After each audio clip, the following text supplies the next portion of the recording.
நேசம் வச்சு நெஞ்சில் வச்ச பூச்செடி நீயடி.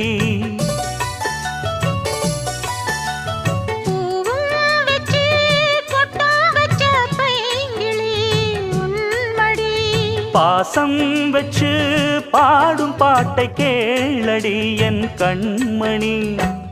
உள்ளம் என்னும் வீட்டிலே ஒட்டி வச்ச ஓவியம், எண்ணம் என்னும் ஏட்டிலே அச்சடிச்ச காவியம்.